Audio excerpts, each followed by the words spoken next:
Este é o som de O Domínio da Guerra da Rádio Observador, sempre com o Major-General Arno Moreira. Bom dia, bem-vindo. Olá, bom dia a todos. Recordo que também nos pode acompanhar com imagem através das nossas redes sociais ou pelo site do Observador. General, Ursula von der Leyen apresentou esta semana no Parlamento Europeu o tradicional discurso sobre o Estado da União. A intervenção cobriu imensas áreas de atuação da Comissão Europeia, abordou também questões da política internacional e de segurança e defesa. O que é que destaca desta longa intervenção de von der Leyen em Estrasburgo? Bom, o discurso merece toda a nossa atenção. Há 3 enquadrantes iniciais para percebermos este discurso. Essas 3 enquadrantes são as seguintes. Em primeiro lugar, há uma guerra na Europa. Há uma guerra a decorrer em solo europeu e outra guerra a decorrer na periferia da Europa, no Médio Oriente. E, portanto, Gaza e Ucrânia mereceram um destaque especial, claro, em vários capítulos deste discurso de von der Leyen. Segundo enquadrante, continua por sarar a questão da guerra comercial entre os Estados Unidos e a Europa. Esta guerra teve uma vítima. Essa vítima foi Ursula von der Leyen. Foi muito criticada na altura, não é? Sim. Os líderes europeus, naquilo que é a melhor tradição europeia, encontraram em Ursula von der Leyen o bode expiatório para aquilo que são as suas incapacidades. Isto é muito mais fácil explicar aos cidadãos europeus que a culpa é da Comissão Europeia nesta negociação do que assumirem a própria culpa. Eu desafiava qualquer um destes líderes a conseguir um acordo melhor, negociado individualmente, que fosse melhor do que aquele que Ursula von der Leyen conseguiu em função das circunstâncias enquadrantes deste acordo. Portanto, mas ela estava naturalmente debilitada por esta, digamos, acusação que tem sido velada de que conseguiu um mau acordo com os Estados Unidos da América. Depois, uma Europa muito polarizada. Assistir à intervenção de Ursula von der Leyen é também assistir a comportamentos incivilizados por parte dos parlamentares europeus. Isto é, o exemplo que transmitem, que não são capazes de ouvir um discurso até ao fim, sem interromperem, sem insultarem, sem mandarem... Precisamos tanto passar uma imagem... Precisávamos de passar uma imagem de maior civilidade no Parlamento Europeu. Portanto, esta Europa muito polarizada traduz-se também numa falta de civilidade que os eurodeputados, alguns eurodeputados, exigem naquilo que é a apresentação formal de um programa, sendo que, depois da apresentação formal, todos têm a oportunidade de intervir e de colocar as suas questões. Mas passamos ao discurso. O discurso cobre tudo, porque é sobre o Estado da União Europeia e a Comissão trabalha em imensas áreas. E, portanto, desde a qualidade da comida europeia, ao combate à desinformação, apoio aos fogos, automóveis elétricos acessíveis, etc. Bom, temos tudo neste discurso, o que é natural porque a Comissão trabalha em imensas áreas. Mas, enfim, há uma ideia geral. Há uma ideia geral neste discurso que eu referiria da seguinte maneira, eu expressaria da seguinte maneira. Sermos capazes, Europa deve ser capaz de cuidar da sua própria segurança e defesa. Pronto. Isto é uma ideia central que sai deste discurso e no domínio daquilo que são as medidas com implicações na política externa e na segurança e defesa, von der Leyen trouxe um assunto sobre o qual nós, aliás, aqui também já temos debatido muito. É impossível ter uma União Europeia ativa mantendo as regras da unanimidade.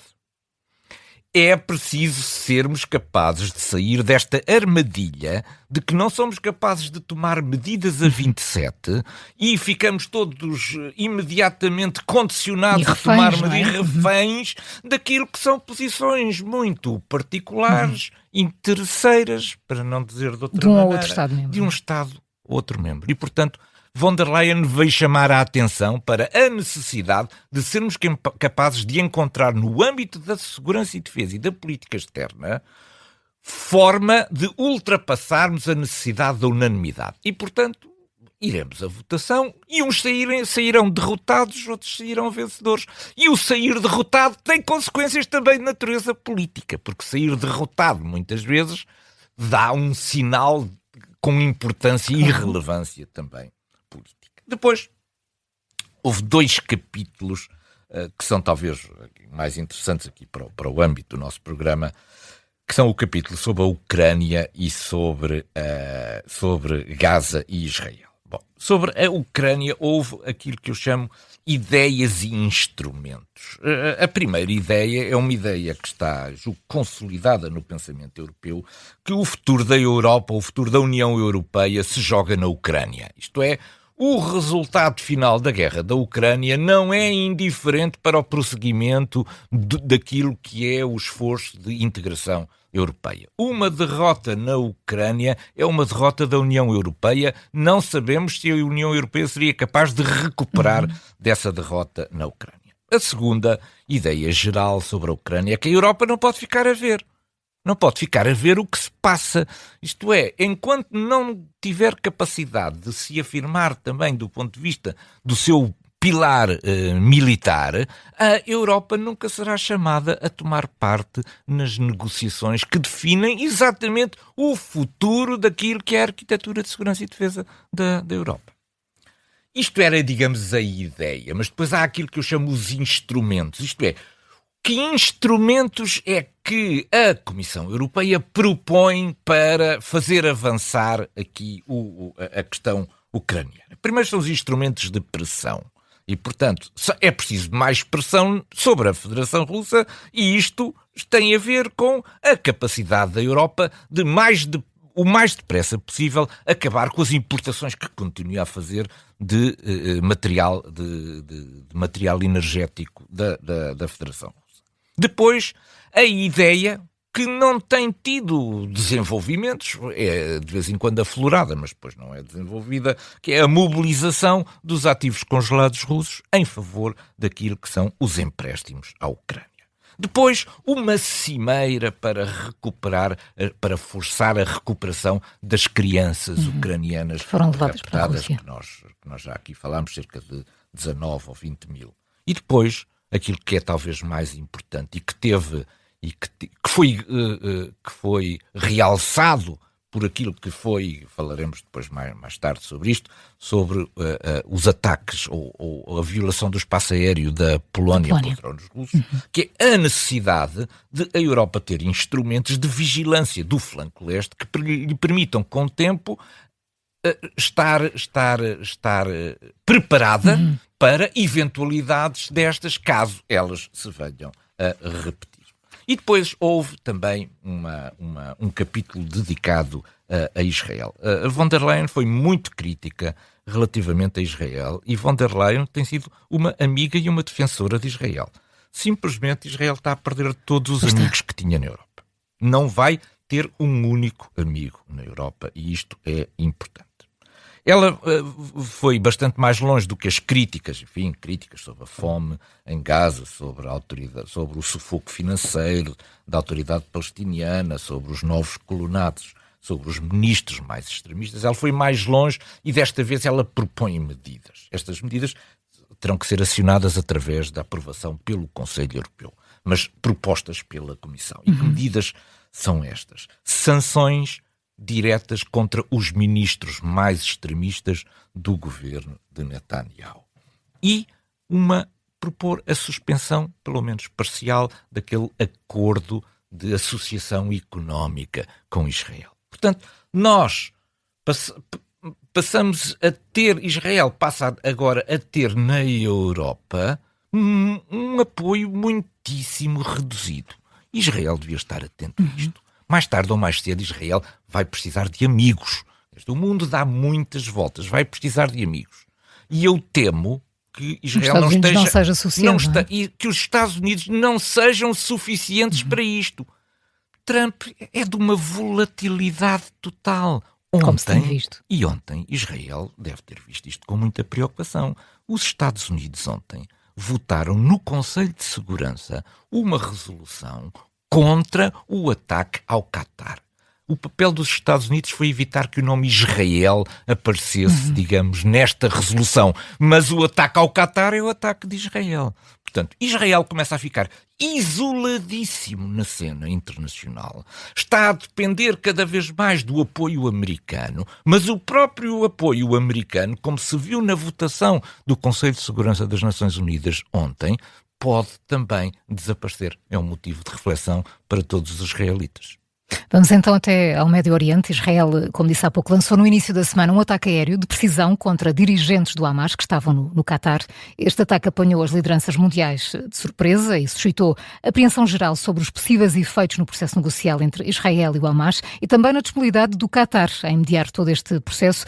General, o que é que podemos esperar depois do que aconteceu? Bom, há todo um histórico de eliminação de chefias do Hezbollah ou do Hamas, enfim, todos aqueles grupos que odeiam Israel, independentemente do sítio onde eles se localizem. Pronto, já tem havido ataques, Israel já nos habituou a isto.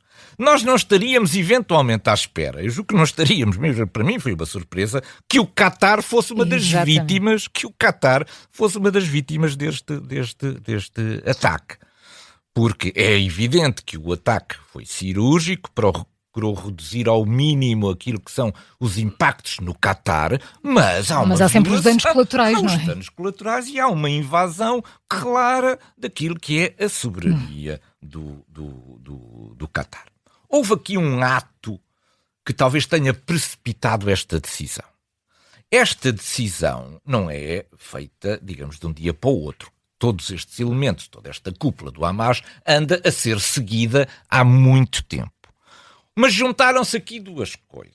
Juntou-se um sentido de oportunidade, isto é, verificou-se que a cúpula do Hamas estava reunida num determinado edifício no Qatar, com aquilo que tinha acontecido no dia anterior, que tinham sido aqueles dois jovens palestinianos que tinham lançado um ataque terrorista contra um autocarro em Tel Aviv. O que significa que Israel sentiu necessidade de ter uma resposta e de repente apareceu-lhe uma oportunidade para isto. E, portanto, também é preciso enquadrar estas duas questões. Simplesmente, o ataque sobre o Qatar não é um país qualquer. O Qatar é um dos principais aliados dos Estados Unidos na região. O Qatar praticamente prescindiu da sua capacidade de defesa porque tem uma base dos Estados Unidos instalada no seu território que lhe garante a proteção. Isto é, o Qatar depende da sua proteção física, da sua soberania, dos Estados Unidos da América. Ora, quando um dos outros aliados dos Estados Unidos da América ataca o Qatar, deixa o Qatar em maus lençóis e deixa os Estados Unidos em maus lençóis, porque os Estados Unidos são o protetor do Qatar. Por isso é que Trump se demarcou logo, não é? Portanto, o Trump sentiu-se muitíssimo incomodado com o facto de ter no Qatar aquilo que ele considera um aliado fiel, que lhe está a prestar um serviço de intermediação que era impossível de conseguir em qualquer outro dos lados, e Netanyahu, com esta sua ação, matou estas duas coisas. Deu cabo, danificou aquilo que é a relação muito estreita entre o Qatar e os Estados Unidos. O Qatar ficou na dúvida. Então, mas eu acolho aqui a principal base dos Estados Unidos na região. Estou disponível para servir de intermediário num processo de negociação que Trump gostaria de ver concluído. E os Estados Unidos não me protegem quando eu sou atacado por Israel. Bom, portanto, o Qatar e os Estados Unidos ficaram melindrados com esta ação. E Trump teve 2 telefonemas neste dia. Um telefonema muito irritado, que foi o primeiro telefonema para Netanyahu, para mostrar o seu desagrado em relação a esta medida. A outra foi um outro telefonema, agora já um bocadinho, digamos, mais calmo, mais calmo, mas os Estados Unidos assumiram uma posição pública perante o Qatar. Este ataque não se tornará a repetir. portanto, ficou um aviso público direto a Israel que resulta desta sua ação. Portanto, nós estamos aqui perante aquilo que eu considero uma deriva sem sentido do governo Netanyahu. É uma deriva sem sentido, em que vai dando cabo de todos os aliados e os amigos que tem à volta do mundo. Deu cabo dos aliados da Europa porque acredita no sonho americano de uma Gaza sem palestinianos e com uma riviera. Mas os Estados Unidos não estão dispostos numa riviera a todo custo. E este é um problema que tem que ser pesado do ponto de vista político por Netanyahu e pelo governo de Israel. Portanto, e em conclusão, se me perguntarem qual é a minha opinião, porque é que este ataque foi feito sob a cúpula, é porque o ataque não foi feito sobre a cúpula, o ataque foi feito sobre o processo negocial. Netanyahu não quer que este processo negocial com o Abbas avance. O que quer que avance é a sua conquista de Gaza e o seu avanço que vai prosseguindo todos os dias na cidade de Gaza. Portanto, isto não foi um ataque à cúpula de negociação, foi um ataque à negociação em si.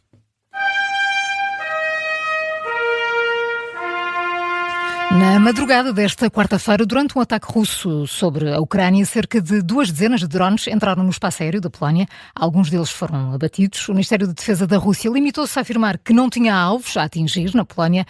General, estará a Rússia a testar a resposta da NATO? O que é que está por trás desta cortina de fumo, que são as escassas declarações russas? Sim, as declarações russas são deveriam ser objeto de um estudo aprofundado sobre a comunicação política.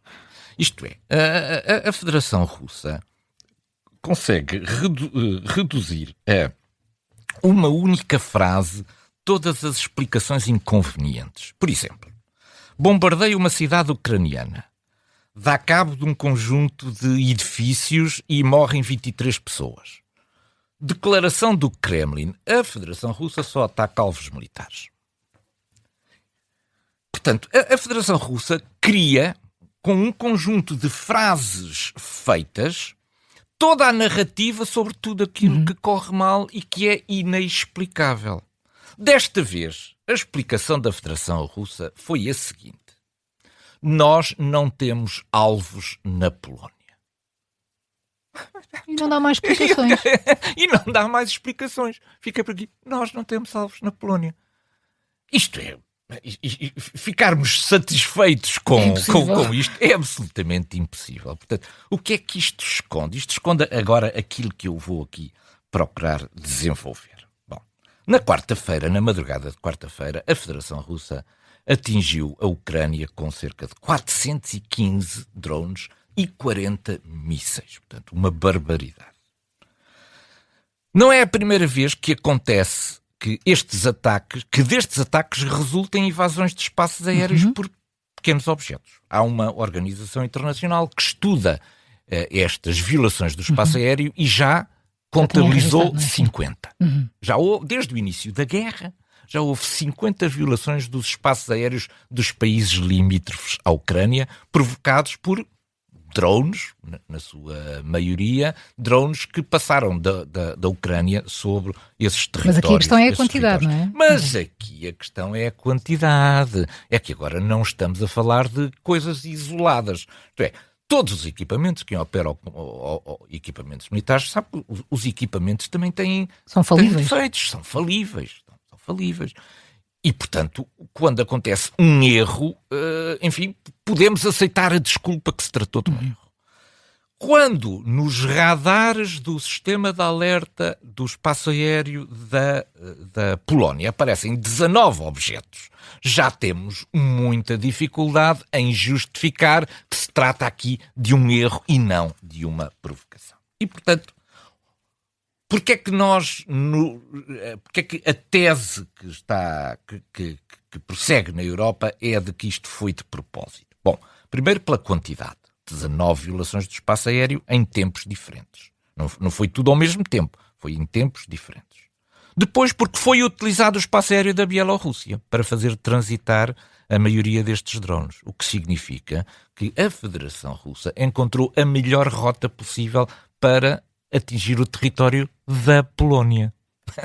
Portanto, isto reforça a ideia de que ao escolher aquela rota, a sua ideia era fazer entrar no espaço aéreo da Polónia todos aqueles drones.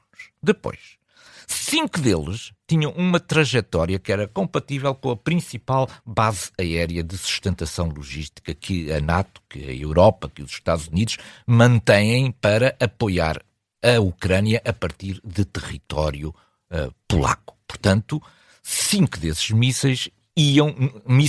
drones iam nessa direção.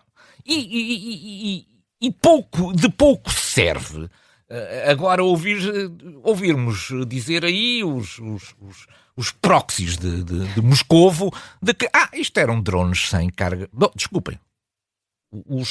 A invasão do espaço aéreo não tem a ver com serem explosivos ou não serem explosivos. É uma invasão do espaço aéreo. Exatamente, nós não sabemos o que é que são. Claro. Mas os sinais os sinais de radar que recebemos não nos dizem se tem explosivo ou não. Isso é uma coisa a posteriori, ou seja, todos os mecanismos têm que ser acionados para impedir que aqueles drones vão para algum lado. Claro. Pois, os drones não atingiram nada. Isso nós sabemos também. Isso também não sabemos, mas eles foram interceptados. E, portanto, se atingiram ou não atingiram, não sabemos. Eles foram interceptados. Um deles deu cabo de uma casa. Pronto, deu cabo de uma casa. Podia ter morrido alguém também. Portanto, esta tentativa de desvalorizar tem a ver com um facto que eu gostava aqui de chamar. A Federação Russa arrisca-se a perder esta guerra.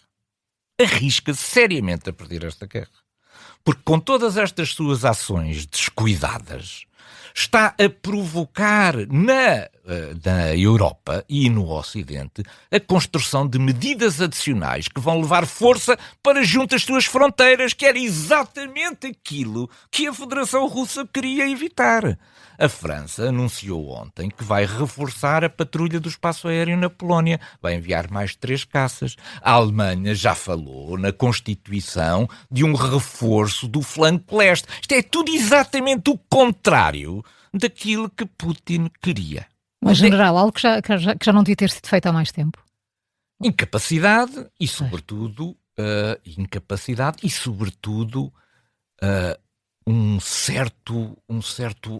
certa acomodação daquilo que são os desejos de Donald Trump. Putin já descobriu uma coisa que nós, europeus, já descobrimos, já tivemos há muito tempo, apesar de nos discursos temos que disfarçar, que é esta.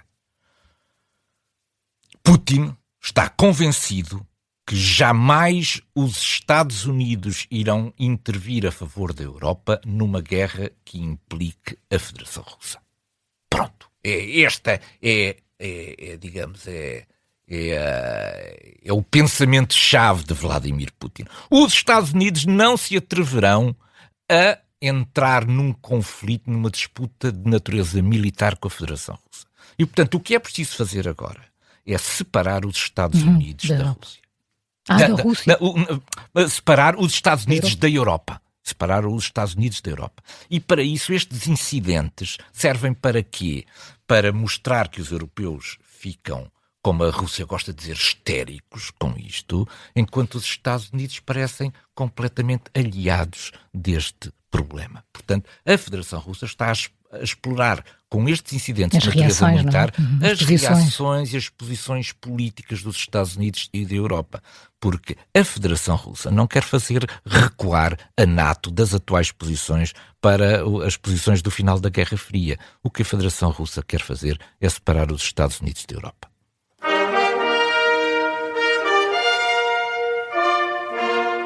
Nosso ponto de mira foca-se hoje numa conversa particular entre Putin e Xi Jinping durante a recente visita do presidente russo à China. General, o que é que se pode ouvir nesta conversa captada pelos microfones assim de uma forma inesperada? Bom, eu julgo que todos nós gostaríamos de saber de que falam dois autocratas quando se encontram quando estão a sós. Falarão de futebol, talvez não. Falar de sanções, sim, poderiam falar de sanções. Novas armas, novos aliados, etc. Sim, era uma coisa que nós admitíamos. O que nos surpreendeu foi que os microfones estavam abertos durante a parada militar e houve uma conversa entre Xi Jinping e Putin sobre a imortalidade. Isto é, tratar o corpo humano como se fosse um automóvel que vai à revisão substituindo peças progressivamente para aumentar o seu tempo de vida. Nós, no Ocidente, nos países liberais, da democracia liberal, substituímos os nossos líderes quando queremos. Quando queremos. Vamos a voto e substituímos os nossos líderes. Nas autocracias, os líderes adoram tanto o poder que já encontraram todos os mecanismos de natureza constitucional para se não irem embora. Portanto, aquilo que nós tínhamos, a esperança, é que um dia, eventualmente, as leis da vida funcionassem, portanto nós só nos víamos livres destes líderes autocráticos quando eles morriam. Pois eles agora andam a planear tornar-se eternos. Precisamos de uma paciência de santo para aturar estas conversas particulares sobre eternidade entre dois autocratas que gostam tanto de poder que não querem sair e agora querem viver ainda muito mais anos. O que não tem fim é o nosso programa que regressa para a semana. Para a semana cá estamos. Bom fim de semana. Bom fim de Obrigada, semana a todos. General. Muito obrigado.